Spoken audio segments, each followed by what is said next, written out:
and welcome to your final safety tip of this month on Technical Tip Tuesday. We're discussing the best practices for safety on job sites with multiple hazards such as, our usual mold, smoke, fire, water, chemicals. And Barry and I have this saying that we love to say back and forth, and it's most of the violations we see stem from the lack of preparation, not complexity. And that's what this whole series is all about. So, Barry, what are your insights on job safety and just being aware? Thanks, Kayla. Well, full disclosure, when Kayla hit me with this, I was about to reply, gee, what a can of worms. How far do we go with this? You want a technical tip on this? Yeah. But again, as Kayla said, and if you fall in any of these, it's back to the basics and keeping it simple. This doesn't need to be complex. We have enough complexity in our lives, let alone restoration.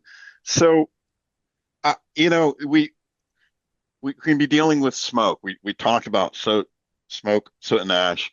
We're dealing with mold. We talked about chemicals with respirators and breakthrough and cartridges and things like that. The topics it's huge. It's this wide. And so how do you boil it down to something much smaller for your specific job? And when you and I were talking about this, the light came on in my brain, a little bit of a dim light, but the light came on and I responded JHA, job hazard analysis. And then and just writing down your tasks in the JHA, writing down those hazards, and then identifying how you're going to deal with them. So no matter how simple the job is or how complex it is, the JHA always boils it down.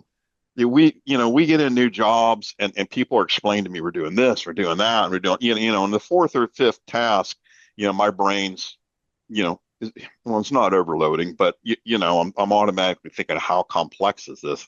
But when you get back to you start out with the JHA and you get it on paper and you list it out and then you deal with those, suddenly it's not that big a deal, and you can work it out with the PM and then go to the PM can look at, okay, I need to do this, I need to do that. We're going to be starting this. I'll need to start this, start that. Okay, we're not starting this for a week or two, so I can wait a week or two until I get XYZ PPE. But for starting, we'll need to do this and this and get this going. Oh, we need this training. Oh, let's get with Barry. Let's set up the training. Who do we have locally that can do that? That type of thing. And so it even applies to training. So I think with this multitude, we talk about multiple hazards and all these different components that can be complex.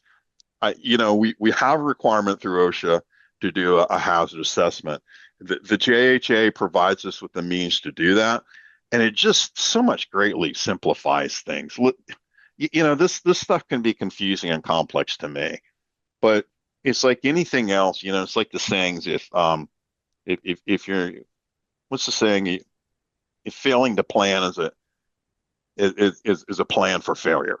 Mhm. Okay. Your JHA allows you to do that.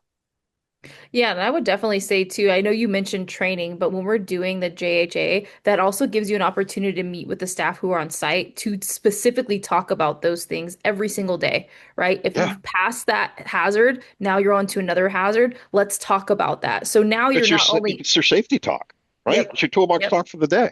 Go ahead. I interrupted you. No, I was just saying, it's an everyday thing. And again, this goes back to repetition, like we spoke about in earlier episodes of these tips, is repetition. If you build it into your dailies, it becomes second nature. And then your team is on board with the safety, right? And then when you do have an inspection, there's no questions, there's no stone unturned because you guys have taken the time to implement a JHA.